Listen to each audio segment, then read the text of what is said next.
Hola, buenas tardes. Hola, profe. Hola, profe. Hola, profe. Digan que pinchen la que dice las 5 de la tarde y no la de las 13:45, por favor. Ya, Ya, entonces, como estamos viendo un resumen de todo lo que es metalurgia y toda la materia que hemos visto durante el semestre, vamos a seguir.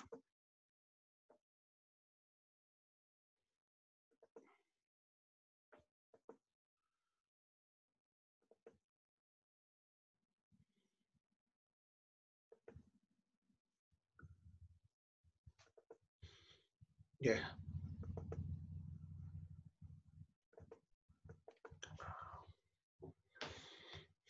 La metalurgia. ¿Qué es lo que es la metalurgia?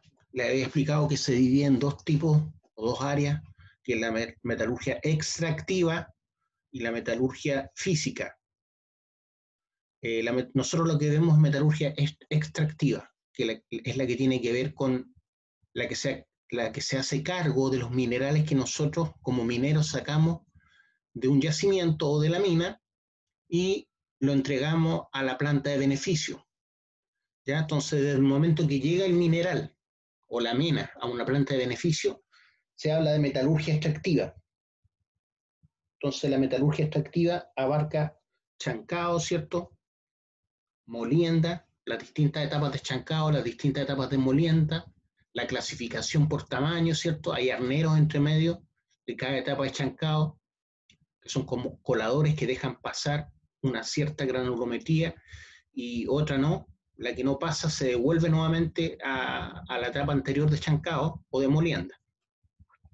Esa es la parte llamada conminución. Pero después viene la parte de concentración de minerales, ¿cierto? Y en el caso de los sulfuros de cobre, los concentramos por flotación, y en el caso de los óxidos de cobre, lo que hacemos es concentrarlo primeramente por lixiviación. Entonces, una es la etapa pirometalurgia, la que tiene la flotación, y la otra es la etapa hidrometalúrgica, que parte con la aglomeración y después la lixiviación. Los óxidos de cobre son los que van por la vía húmeda, que se llama, vía húmeda o hidrometalurgia. Y la vía seca o pirometalurgia es la que parte, ¿cierto?, con la flotación.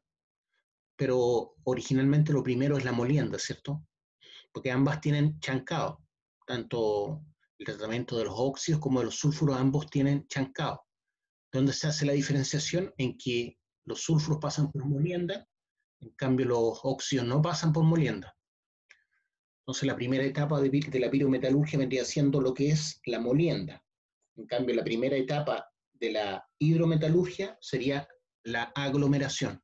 La aglomeración. Pero también existe la metalurgia física, ¿ya? Y la metalurgia física tiene que ver con el tratamiento que yo le puedo hacer a los metales para hacerlos más duros, por ejemplo, a través del templado, o, por ejemplo, combinarlo con otros metales para darles cualidades que no tienen los metales puros.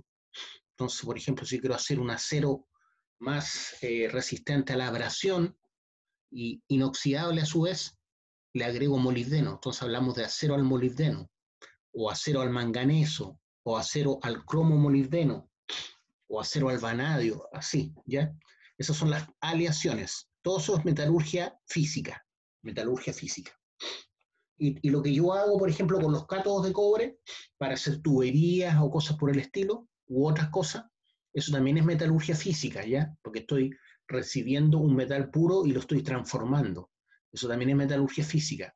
O sea, cuando yo hago una colada de cobre para darle una forma determinada, o una colada de hierro para darle una forma determinada, también es metalurgia física. Pero nosotros básicamente vemos lo que es la metalurgia extractiva, ¿ya?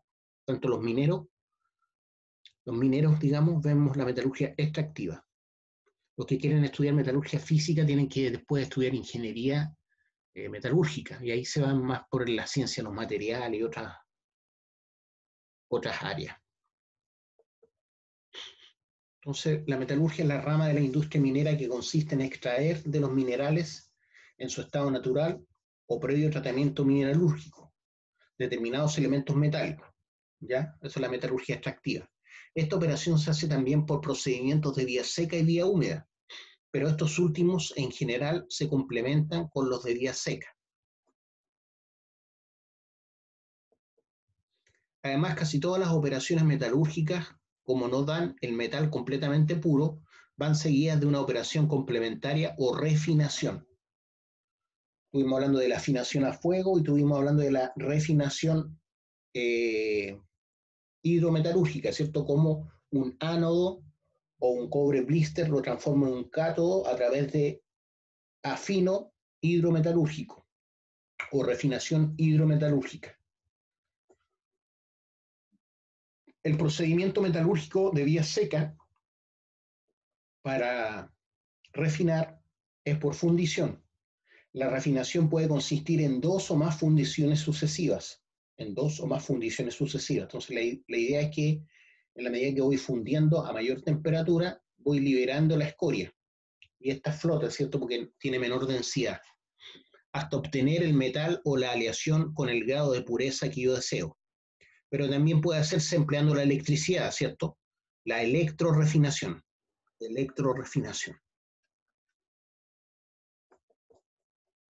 Ejemplos de metalurgia seca es la obtención del mercurio a partir de su mena que contiene cinabrio, ¿ya?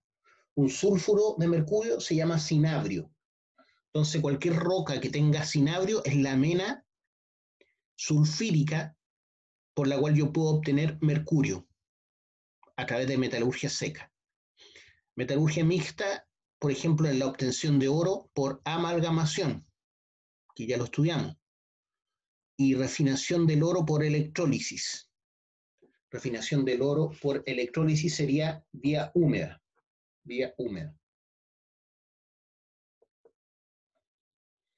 La metalurgia comprende también las operaciones que se efectúan directamente sobre los metales o sus aleaciones, con el fin de producir objetos o artículos diversos utilizables en otras artes. En este campo también son numerísimos las industrias metalúrgicas, la del hierro, la del acero, las cada vez más numerosas e importantes por sus múltiples aplicaciones de las aleaciones blandas y también duras. La orfebrería también es metalurgia, ¿cierto? Metalurgia física, ¿ya? La orfebrería, los que hacen joyas. Y la amonedación. La amonedación tiene que ver con la fabricación de monedas. También es metalurgia física. Las principales operaciones iniciales de la metalurgia extractiva son la selección, ¿cierto?, de lo que me interesa del yacimiento, clasificación por tamaño, puedo dejar el estéril a un lado, el mineral por otro lado, lo que me interesa lo acumulo como mena y lo que no en botadero, a esa clasificación se refiere. Después viene la conminución, que es la disminución del tamaño para poder liberar las partículas útiles, como hemos hablado en otras clases. Después viene la concentración. En el caso de los sulfuros de cobre se concentran por flotación y en el caso de los óxidos de cobre por lixiviación. La concentración resulta esencial desde el punto de vista económico en el proceso de recuperación de los subproductos de valor comercial, que puede destinarse a otras aplicaciones. O sea, si yo no concentro, no sería económico el proceso metalúrgico, ¿ya? Entrar a fundir, por ejemplo, la mena tal cual sale del yacimiento, gastaría mucha energía, ¿ya? Y se obtendría muy poco en relación a lo que estoy calentando. O sea, calentaría el 99% por las puras, porque solamente el 1% más o menos es la ley, ¿cierto? Entonces, por eso yo concentro previamente, para disminuir los costos energéticos y hacer que sea más viable económicamente la obtención del metal útil. En tal contexto se distinguen básicamente operaciones hidrometalúrgicas y pirometalúrgicas. Concentración por flotación.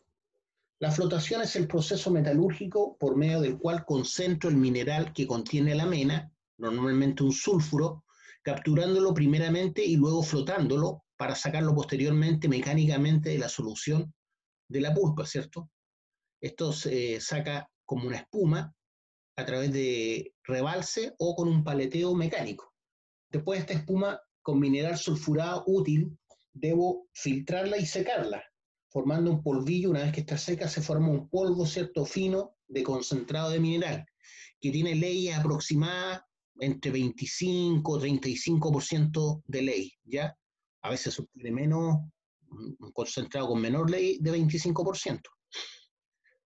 Para posteriormente, vía ese polvo seco, concentrado, eso es lo que llamamos concentrado seco de cobre, que tiene entre un 25 y un 35% más o menos de cobre puro, eso es lo que yo llevo a pirometalurgia. No es lo mismo, ¿cierto?, entrar a fundir material con mucho más volumen y mucha más masa, que tiene una ley del 1%, 0,9%, que previamente concentrar y después llevar solamente un polvo fino que tiene una ley de un 25-30%.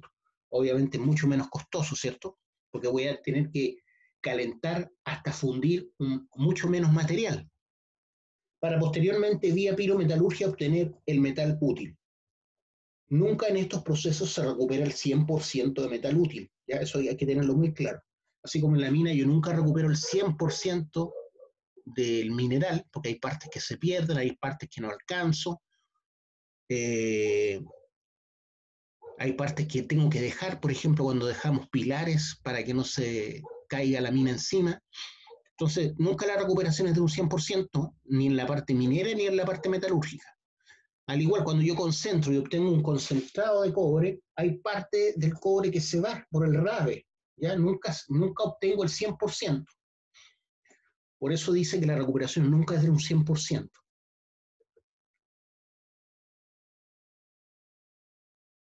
La flotación, en la flotación se utilizan reactivos, ¿ya? O sea, químicos que me permiten que sea más eficiente el proceso de flotación. Un reactivo químico clave en el proceso de flotación es el colector. Ese es el elemento químico que vuelve las partículas que tienen cobre, los sulfuros de cobre lo vuelven hidrofóbicos. Si yo no agregara colector, ya no serían hidrofóbicas las partículas y no las podría flotar. Por lo tanto, tengo que agregar colector en la etapa de molienda para que las partículas que llegan a la pulpa lleguen hidrofobizadas, o sea, que no quieran nada con el agua desde el punto de vista químico, y se asocien a las burbujas, o sea, al aire. Entonces se vuelven aerofílicas, amigas del aire. Los depresores también son claves dentro de la flotación, porque si yo no agrego un depresor determinado, va a depender obviamente del elemento que es ganga. En este caso, en la flotación del cobre, la ganga principal es la pirita, porque también es un sulfuro. Si yo no agregara depresor, también estaría flotando pirita. Entonces, ¿qué es lo que agrego? Un depresor, ¿ya? Que me permita no capturar el estéril, que en este caso sería la pirita. Que hay abundancia de pirita en el sulfuro de cobre. Por lo tanto, el sulfuro de hierro a mí no me interesa, entonces tengo que deprimirlo. Y para eso lo que yo vuelvo es más alcalina, más básica, la pulpa. Con eso, ¿cómo lo hago? Agregando cal, que es lo más barato. También podría agregar hidróxido de sodio, pero sale más caro. Entonces le agrego cal para deprimir, ¿cierto? Deprimir o decantar la pirita, y la pirita se va al fondo así, y se va como ganga, se va al fondo y sale por el relave. ¿Por qué? Porque agregué cal. El espumante es lo que me permite generar burbujas, pero no puede ser cualquier burbuja, no puedo echar rinzo, por ejemplo, ¿cierto? Porque el rinzo me va a generar una burbuja muy grande, de mucho volumen, y esa burbuja de mucho volumen no me va a capturar tanto cobre como las burbujas pequeñas que suben. Entonces, la idea es que generar muchas burbujas para tener una mayor superficie para poder levantar las partículas útiles que están en la pulpa. Entonces, tengo que generar burbujas pequeñas, por un lado, y segundo, que sean firmes, o sea, no se revienten al tiro, que aguanten en superficie. Entonces, el espumante no puede ser cualquier cosa que genere espuma, ¿ya? Tiene que ser algo que ya ha sido probado varias veces, y por eso se utilizan generalmente esencias naturales como aceite de pino, aceite de eucalipto y otros aceites que son espumantes naturales. dan un agradable olor. Entonces, cuando uno está cerca de las celdas de flotación, hay un olor agradable, como a esencia de árboles, y es por el espumante.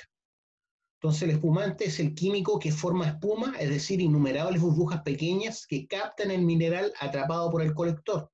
Esto para que salga a flote en la superficie y así rescatar las partículas útiles, o sea, el mineral útil, en este caso el sulfuro de cobre. La celda de flotación es un envase, ¿cierto?, de acero inoxidable, puede ser de plástico también, obviamente, donde se diluye la pulpa que entrega la etapa de molienda, agregando agua y químicos de flotación. Entonces la pulpa, que viene más bien espesa, se diluye, le agrego agua al sistema, ¿cierto? Le agrego colectores, espumantes y al final depresores para decantar la pirita, agregando agua y químicos de flotación. En la celda existe un mezclador, ¿cierto? Un homogenizador de paletas que está en el fondo generalmente, que permite la homogenización de la pulpa, o sea que la cantidad de mineral útil esté más o menos de forma pareja en el envase, que es la celda. Y eso lo logro a través de una agitación mecánica, ¿ya? Esta es la celda convencional, la que estoy nombrando. Nosotros vimos varios tipos de celdas antes. Ahí está una celda convencional de laboratorio. No es un juguete, es un equipo caro. Nosotros tenemos equipos como estos en el laboratorio de metalurgia. Y la idea justamente es no solo ensayar flotación para que se conozca cómo es el proceso, sino también en estas pequeñas cantidades de líquido que yo agrego en esta celda, yo puedo ver, por ejemplo, cuánto es la cantidad de reactivo ideal para 2 litros de agua, o 2 litros de pulpa, perdón. Cuánta es la cantidad de colector ideal, cuánta es la cantidad de espumante ideal, cuánto es la cantidad de cal ideal. Entonces después, eso, como yo voy a trabajar con 100, 200 litros, yo con eso voy multiplicando, ¿cierto? Extrapolando el consumo que calculé con pequeñas medidas, ¿ya? Eso es la idea. Así como yo sé que en 100 kilos de mena al 1%, ¿cierto? 100 kilos de mena al 1% de cobre, voy a obtener de esos 100 kilos, 1 kilo de cobre. Si la recuperación fuera del 100%, entonces yo puedo calcular cuánto voy a obtener en 1000 kilos, ¿cierto? Voy a obtener 10 kilos, en 10.000, 100 kilos. Entonces, de igual forma, yo con esto, trabajando en laboratorio, yo obtengo las cantidades idóneas, por ejemplo, para 1 litro, para 2 litros, dependiendo del tamaño de la celda, ¿cierto? Y con eso yo lo extrapolo a las cantidades industriales para saber cuánto es la cantidad perfecta de reactivo que tengo que agregar. Esa es la idea de los laboratorios y de estas celdas de laboratorio, ¿ya? Y también aquí yo pruebo, por ejemplo, los distintos tipos de colectores que tiene el mercado. No todos los colectores son iguales, ¿ya? Lo mismo con los espumantes. Hay muchos espumantes, muchos colectores, muchas marcas distintas. Entonces aquí yo voy afinando en detalle cuáles van a ser mis químicos ideales para la flotación a nivel industrial. Esa es la idea. Ahí está la misma celda, ¿cierto? Ahí se ve cómo están esas paletitas de goma que van girando y van permitiendo, a través del rebalse de la espuma, capturando el concentrado húmedo. El concentrado húmedo. Yo trabajé en una celda como esta es más antigua, si se dan cuenta. El paleteo se hacía manualmente. Esta es una celda, esta es una celda, ¿cierto?, de acero inoxidable. La anterior era de acrílico, entonces uno ve la pulpa. Pero generalmente son de acero inoxidable y con una paletita de goma yo voy sacando, ¿cierto?, la espuma que contiene el cobre, o sea, el sulfuro de cobre. Entonces, a esos que está ahí se le llama concentrado húmedo, concentrado húmedo. Esto después pasa por filtración y después por secado. Y eso es lo que se llama fundición, a lo que le llamamos concentrado seco, concentrado seco. Esas son celdas ya industriales, de tamaño grande. Esas deben ser de unos 4 metros cúbicos cada una. Ahí están como para venderlas ya, no están trabajando. Están en una industria que las fabrica. Ahí tenemos celdas que están trabajando. Y esa espuma es el color típico de la espuma con mineralización útil, o sea, con sulfuros de cobre, que es un color verde oscuro, verde olivo oscuro, brillo metálico, tiene un brillo metálico, si se dan cuenta. Y ese brillo metálico se lo da fundamentalmente la calcopirita, que también puede haber bornita, calcosina, cobelina, que son los sulfuros de cobre, ¿cierto? Pero lo que más contiene es calcopirita. Otra celda de flotación típica, ahí está una imagen que muestra el color típico, ¿cierto?, de esta espuma con sulfuro de cobre. Ahí está saliendo por rebalse, ¿cierto? Como van agregando pulpa, la espuma y la cantidad que está saliendo y la cantidad que va entrando a la celda permite que la espuma por rebalse vaya saliendo.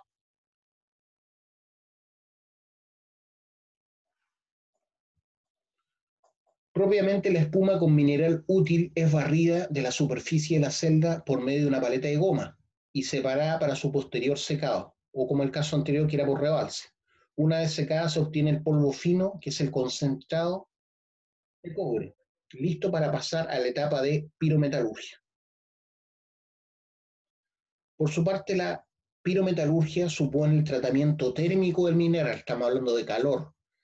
Piro es fuego, ¿cierto? Metalurgia al fuego, el cual se expone a elevadas temperaturas en presencia de agentes reductores. El cual se expone, ¿cierto?, el concentrado seco a elevadas temperaturas en presencia de agentes reductores.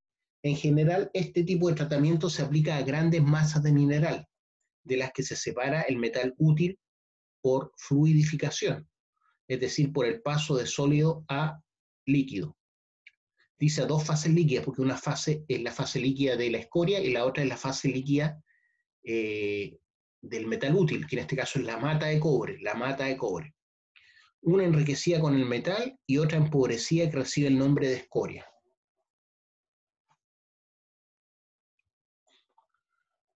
Aquí estamos viendo un horno, pero para la fabricación de hierro, ¿ya? De acero o hierro. Por arriba, estos se llaman altos hornos, por el tamaño que tienen, ¿ya? Son altos, equivalente a un edificio de varios pisos. Entonces, por aquí arriba se echa la mena, que sería el mineral que contiene el hierro, que en este caso generalmente la magnetita o hematita, pero hematita metálica, de brillo metálico, no la hematita roja. La hematita roja tiene muy poco concentrado. Entonces tiene que ser hematita metálica, de brillo metálico, que es parecida a esta que venden en la... Si ustedes preguntan por la hematita en esta feria artesanal, ahí le van a mostrar, hay unos imanes de hematita, no sé si los han visto, unos imanes medio como elipsoidales, que son de hematita. Eso de hematita, o sea, tiene abundante hierro. Y también la magnetita es un mineral de hierro con alta concentración de hierro, más del 50% es hierro. Entonces eso es lo que yo he hecho por ahí. Y además tengo que agregar carbón mineral o carbón coque y piedra caliza. Piedra caliza. La piedra caliza me sirve para flotar la escoria, ¿ya? Entonces vemos las distintas alturas a que está la temperatura. Por ejemplo, en la parte inicial está a 250 grados Celsius, más abajo 600 grados Celsius, 1000 grados Celsius, 1600 grados Celsius. Por aquí sale el hierro fundido, por aquí sale la escoria. Se fijan que la cañería de la escoria está más arriba. ¿Por qué? Porque la escoria flota. Entonces la parte más alta, por la parte más alta sale la escoria y por la parte más baja sale el hierro fundido. Por aquí se inyecta aire caliente, porque esto es un proceso de combustión, ¿cierto? Necesita aire para la combustión.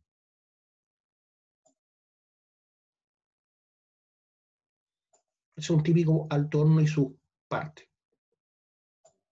El alto horno se carga por la parte superior. Ahora estamos hablando de la metalurgia del hierro, ¿cierto?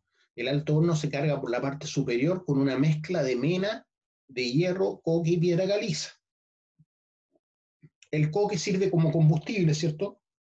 Que es el carbón mineral. Es decir, entrega la energía necesaria para producir las altas temperaturas y además aporta los gases reductores. o sea, el monóxido y el hidrógeno. La piedra caliza es carbonato de calcio, o sea, CO3. Sirve como fuente de cal, que reacciona con los silicatos y otras sustancias para formar la escoria. Entonces, la idea de agregar carbonato de calcio es para capturar los silicatos que no me interesan para formar la escoria. Otra materia prima importante es el aire, ¿cierto? Como hay un proceso de combustión, necesito oxígeno. ¿Para qué? Para la combustión del carbón mineral o carbón coque. El proceso químico que ocurre es el siguiente. En el horno el oxígeno reacciona con el coque y se forma monóxido de carbono, liberándose energía calórica, ¿ya? Esta es una reacción química exotérmica, o sea, libera calor. Entonces el carbón, al oxidarse, si se puede decir así, se transforma en monóxido de carbono. Eso es cuando no hay suficiente oxígeno. Cuando hay suficiente oxígeno, se forma CO2. El vapor de agua reacciona con el carbono produciendo monóxido de carbono e hidrógeno. El vapor de agua reacciona con el carbono produciendo monóxido de carbono e hidrógeno. Esta reacción es endergónica y además sirve para regular la temperatura en el alto horno. Esta entonces lo que hace es absorber calor.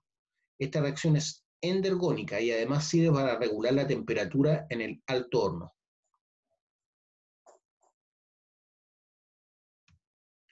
Estos dos gases son los encargados de reducir los óxidos de hierro. Estos dos gases son los encargados de reducir los óxidos de hierro a hierro metálico. Entonces la hematita, Fe3O4 sólido, se transforma, combinado con el monóxido de carbono, me genera hierro puro sólido. Bueno, cuando se solidifica es sólido, ¿cierto? Y CO2 gaseoso. Entonces, hematita más monóxido de carbono, obtengo hierro sólido y CO2 gaseoso. Hematita sólido más hidrógeno me va a generar hierro sólido también y vapor de agua. Entonces, siempre que hay una combustión completa, voy a tener como resultados CO2 y vapor de agua. CO2 como gas y H2O como gas también. El hierro fundido se acumula en la base del alto horno y sobre él queda una capa más liviana de escoria, ¿cierto? Que impide que el hierro reaccione nuevamente con el oxígeno que voy entrando. Entonces todo es perfecto. El hecho de que flote la escoria permite que a su vez el hierro no se vuelva a combinar con el oxígeno que estoy metiendo para la combustión. Entonces para eso me sirve la escoria. La mayor parte del hierro que se obtiene se ocupa en la preparación de acero, ¿ya? El acero prácticamente es un 98% de hierro. Ya el acero común y corriente es un 98% de hierro o más. ¿Por qué? Porque el acero es hierro con menos de un 2% de carbono. Cuando tengo hierro con menos de un 2% de carbono, tengo acero, ¿ya? Acero. Y ese acero yo lo puedo combinar con otros elementos, como el molibdeno, como el manganeso, como el vanadio, como el cromo, para darle cualidad específica a los aceros. Esa es la idea de hacer aleaciones, darle cualidades que no tiene el acero solo. Como les decía, un ejemplo es el acero al molibdeno, que es un acero resistente a la abrasión, es más competente, ¿cierto? Puede resistir altos esfuerzos de tracción, de compresión, más que un acero común y corriente. De hecho, el hierro solo, o sea, prácticamente sin carbón, es muy frágil. El hierro casi al 100% puro es muy frágil, es casi tan frágil como el vidrio, por eso no se trabaja mucho.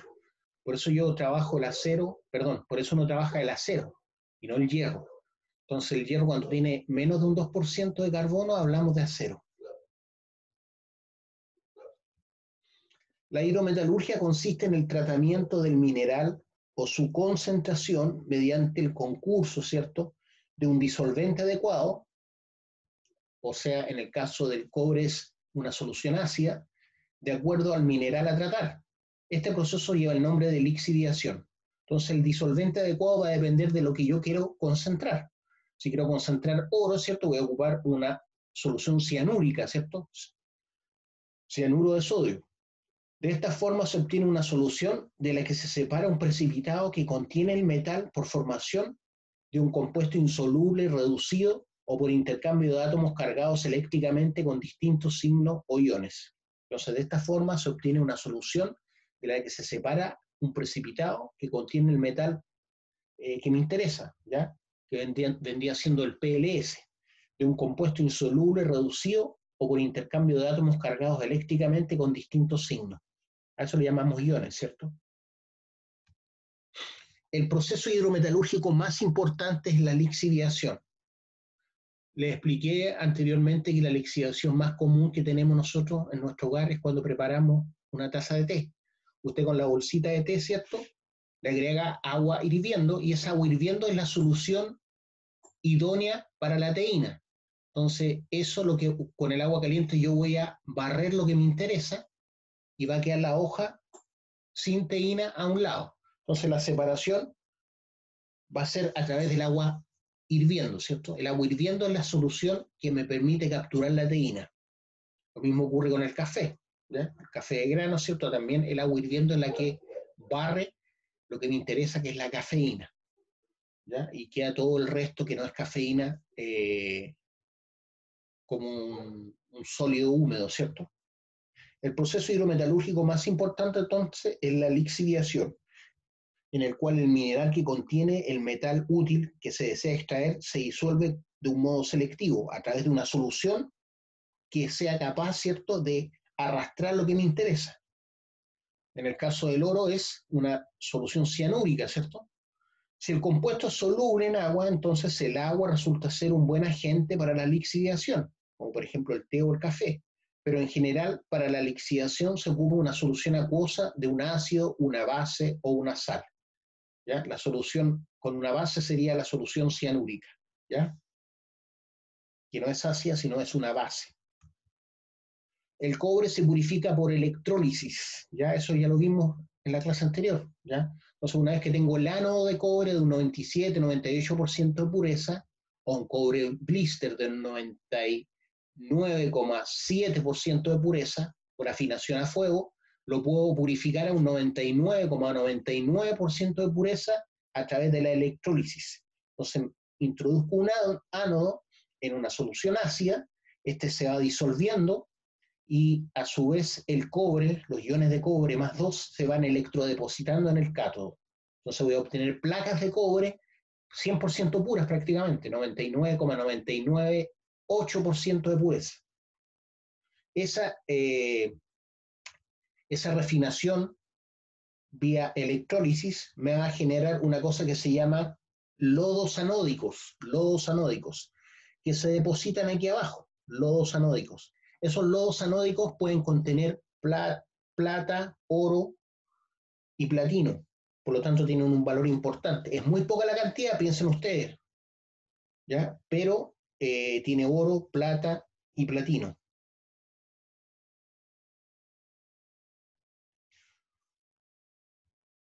Grandes planchas de cobre sirven de ánodos de la celda, mientras los cátodos son láminas delgadas de cobre. También pueden ser láminas delgadas de acero inoxidable. Ambos electrodos se encuentran en una solución acuosa de sulfato cúprico. Al aplicar una diferencia de potencial eléctrico o voltaje, provoca la oxidación del cobre metálico, con eso acelero la oxidación del cobre metálico a cobre más 2 en el ánodo y la reducción cobre más 2 a cobre metálico en el cátodo. Entonces, al aplicar una diferencia de potencial apropiada, provoco la oxidación del cobre metálico a cobre más 2 en el ánodo, ¿cierto? Y la reducción de este cobre más 2 a cobre 0 en el cátodo. Entonces ahí es donde se electrodeposita el cobre formando un cátodo de cobre de un 99,998% de pureza. Otros métodos de aplicación más restringidos, por ejemplo, son la amalgamación y la electrofusión. La primera es la formación de una aleación de mercurio con otro metal, como por ejemplo el oro, a la que se denomina amalgama, con posterior eliminación del mercurio a través de fuego. Único metal líquido a temperatura ambiente, ¿cierto? El mercurio. Entonces el mercurio se va a evaporar si yo meto esa amalgama de oro con mercurio, se va a evaporar el mercurio y me va a quedar solamente el oro con plata, porque cuando yo hago este proceso de amalgamación que se hace en estos trapiches que yo les hablé anteriormente, no solo se amalgama el oro, sino la plata o el platino que pueda haber en la mena que contiene oro. El mercurio forma una amalgama con numerosos metales. No sé si a usted le ha pasado, a mí me ha pasado una vez jugando con mercurio, antes cuando éramos más cabros nosotros, nadie hablaba de que el mercurio, el plomo era venenoso. Yo, por ejemplo, hacía soldados de plomo en mi cocina, ni un drama. Nadie te decía que eso era venenoso, manipularlo, y rompíamos ¿cómo se llaman? Los termómetros para obtener el mercurio y jugar con ellos. Y todo eso era venenoso, pero nosotros no lo sabíamos. Entonces, una vez jugando con mercurio, yo tenía una argolla de oro, se me pegó el mercurio y la argolla quedó ploma, ¿ya? Y la única forma después de sacar eso es llevándolo a fuego, ¿ya? Para que se salga se evapore el mercurio. Entonces el mercurio forma amalgama con numerosos metales, entre los que destacan el sodio, el potasio, el estaño, el cobre y el oro. Por su parte, la electrofusión emplea la corriente eléctrica, ¿cierto? Se funden las cosas o los metales a través de un cortocircuito, un arco eléctrico que yo genero, que yo deseo generar, metiendo un ánodo y un cátodo también, pero en una solución con metal. Entonces, por su parte, la electrofusión emplea la corriente eléctrica para separar el mineral de la mena, disolviéndola en electrolitos fundidos, ¿ya? O sea, ahora tengo un cátodo y un ánodo en donde aplico energía eléctrica, pero para fundir, y con eso también se funde la escoria sale a flote y los metales puros se van al fondo porque tienen mayor densidad.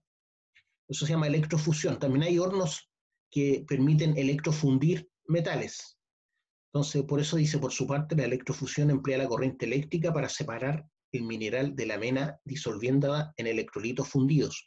Por este último procedimiento, los metales obtenidos nunca son puros y precisan de un afinado posterior, ¿ya?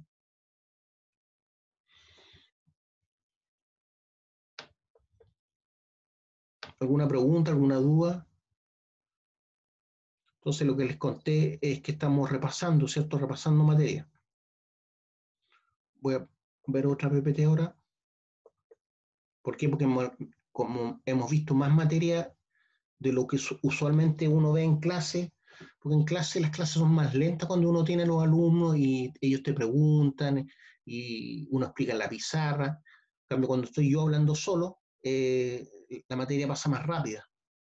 Entonces, como les digo, ya hemos visto el contenido. Lo que estamos haciendo es básicamente repasando. ¿Para qué?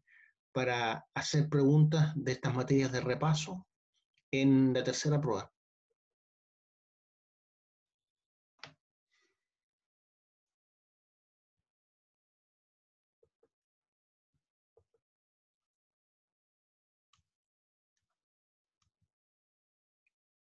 Metalurgia, estudio general de los metales, ¿cierto? Metalurgia extractiva es la obtención comercial de los metales a partir de sus menas.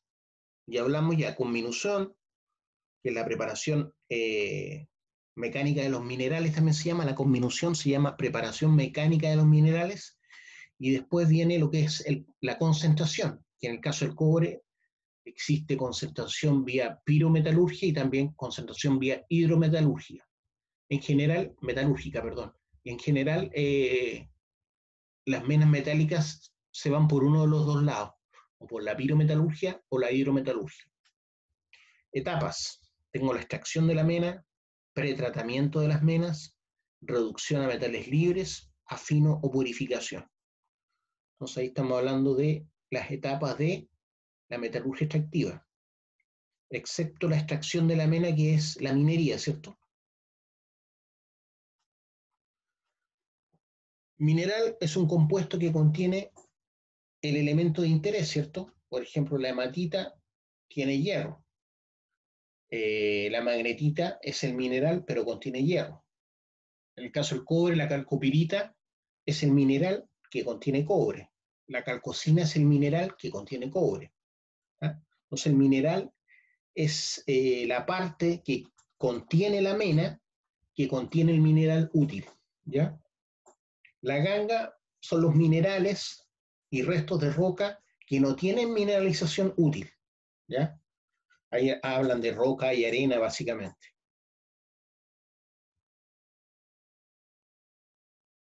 Pretratamiento de menas. Es como el proceso de concentración. Flotación. Aplicable a sustancias que repelen el agua. Pero como el sulfuro de cobre no naturalmente repele el agua, yo tengo que agregarle un colector, ¿cierto? Para volverlo hidrofóbico. Para volver las partículas hidrofóbicas. Tostación, conversión de un compuesto metálico en óxido. Un pretratamiento de la mena. Y también existe la separación magnética. En el caso de los minerales de hierro, yo paso el mineral que saco de la mina, ¿cierto? La paso por medio de correas transportadoras a través de imanes gigantes. ¿Para qué? Para concentrar lo que me interesa, que es el mineral con hierro. Entonces el mineral con hierro de alta ley se va a pegar a los imanes. Y lo demás va a pasar de largo, lo que no me interesa. Entonces ahí yo hago un pretratamiento que es como una concentración magnética, ¿cierto? Concentración magnética. A eso se refieren con pretratamiento en este PowerPoint, se refiere a la etapa de concentración. Ahí tengo la flotación, ¿cierto? Nuevamente, con un esquema más claro. Abajo tengo el mezclador, voy inyectando aire, ¿cierto? Este aire llega hasta abajo para formar burbujas con el espumante.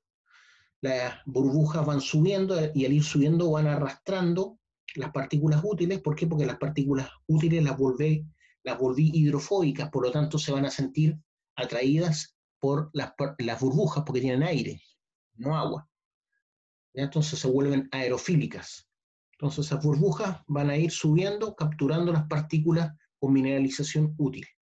¿Ya? Pero para que capten las partículas con mineralización útil, yo tengo que previamente haber agregado un colector en la etapa de molienda y también en la etapa de flotación. ¿Para qué? Para volver hidrofóbicas las partículas, en el caso del cobre, sulfuros de cobre. Por abajo sale el relave, ¿cierto? Lo que no me interesa, en este caso la pirita. ¿Cómo la obtuve la pirita? A través de un depresor, ¿cierto? En donde bajé, subí el pH, ¿cierto? Subí el pH, alcalinicé la pulpa. ¿Para qué? Para que deprima la pirita y no la flote. Para eso agrego cal, que es el depresor de la pirita, y lo que sale por aquí abajo, que es la ganga. Por acá arriba sale el concentrado húmedo.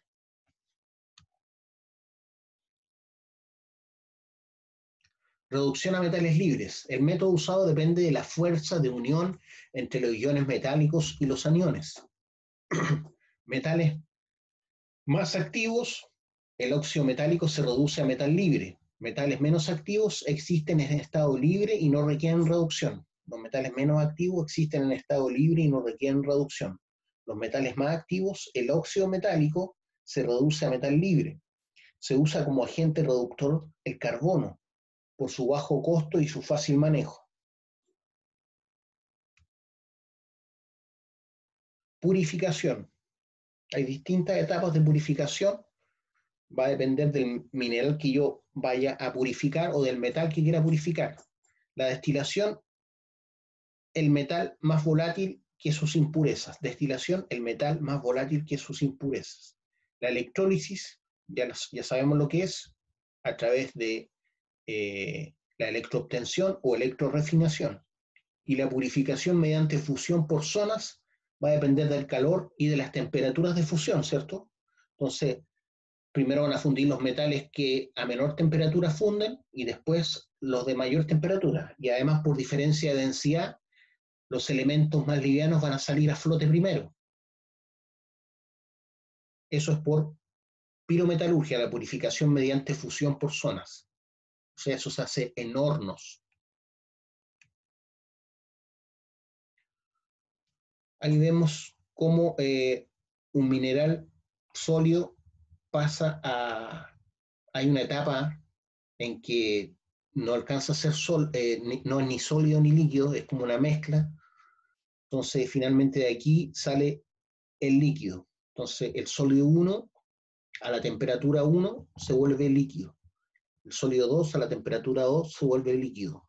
El sólido 3 a la temperatura 3 se vuelve líquido. Eso es lo que quiere representar esta gráfica. Por aquí tengo temperatura y por acá tengo pureza del metal, ¿cierto? La pureza me da un porcentaje. Métodos alternativos. Algunas menas contienen varios metales que no siempre es necesario separar, ¿ya? Por eso, por ejemplo, en el proceso Kroll o el proceso electrolítico. El proceso electrolítico es de menor costo. O sea, algunas menas contienen varios metales que no siempre es necesario separar.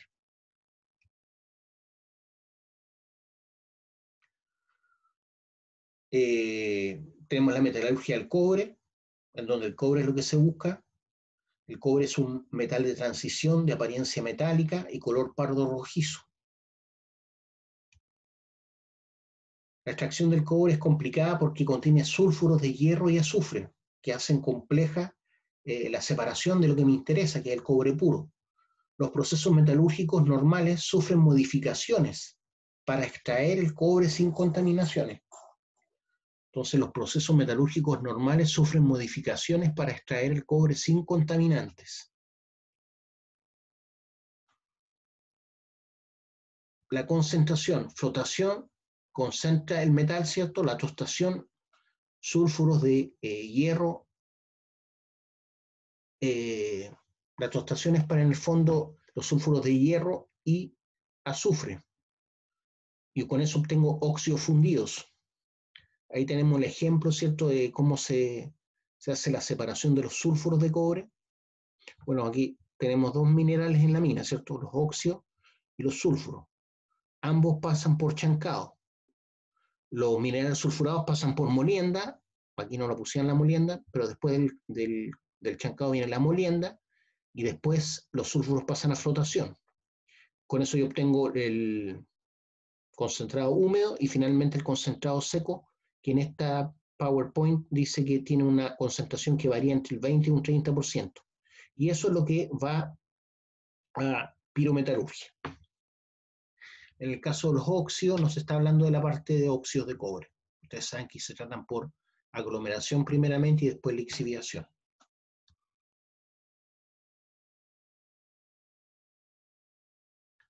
¿Qué pasa con el proceso de fundición del concentrado de cobre?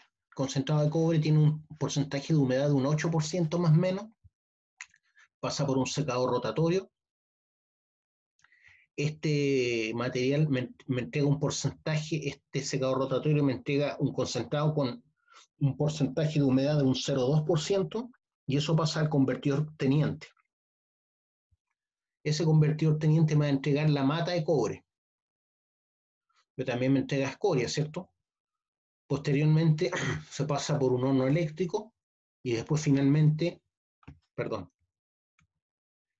después del convertidor teniente, también se puede tratar en un horno eléctrico. También voy a obtener escoria y metal blanco, que se le llama metal blanco a la cantidad que tiene un 69% de cobre. Y ese finalmente va al convertidor Pure Smith. Entonces el convertidor teniente me entrega la mata de cobre que va a un horno eléctrico, que también me entrega escoria, y después el metal blanco va a un convertidor Pure Smith que me entrega el cobre anódico de un 98-97% de pureza. La fusión ocurre en un horno a 1400 grados Celsius. Se separa en dos etapas, ¿cierto? La mata de cobre, que les decía, y la escoria, que básicamente contiene sílice.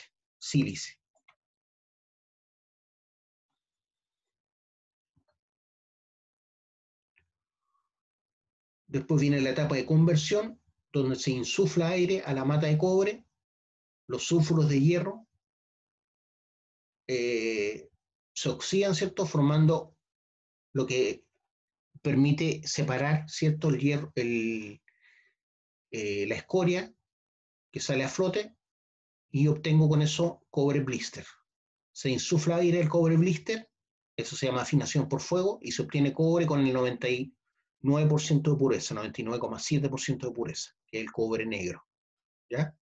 Esas son las etapas de conversión. Se insufla aire a la mata de cobre, los sulfuros de hierro se oxidan y se van por la escoria, se obtiene un cobre blister. Después, si yo quiero afinar a fuego el cobre blister, que tiene un 97-98% de pureza, se afina nuevamente a fuego y se obtiene un cobre con un 99% más o menos de pureza, y a eso se le llama cobre negro. Estamos hablando de la etapa pirometalúrgica. Ahí está el proceso con un diagrama, ¿cierto?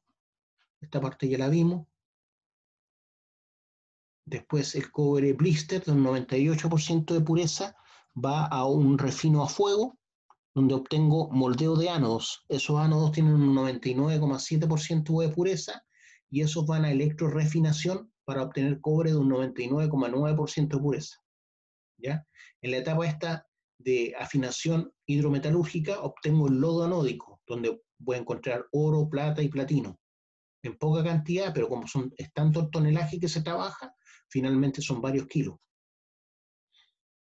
Aquí tenemos las reacciones químicas, ¿cierto? Sulfuro de cobre más oxígeno, voy a obtener un óxido de cobre más SO2. El óxido de cobre más un sulfuro de cobre, ¿cierto? Va a obtener cobre líquido, en estado líquido, y SO2 gaseoso, que vendría siendo el cobre negro. Ya, chiquillos, por hoy vamos a dejarlo hasta acá, ¿ya? Ya, profe. Ya, profe. Nos estamos viendo. Chao. Que descanse. Gracias.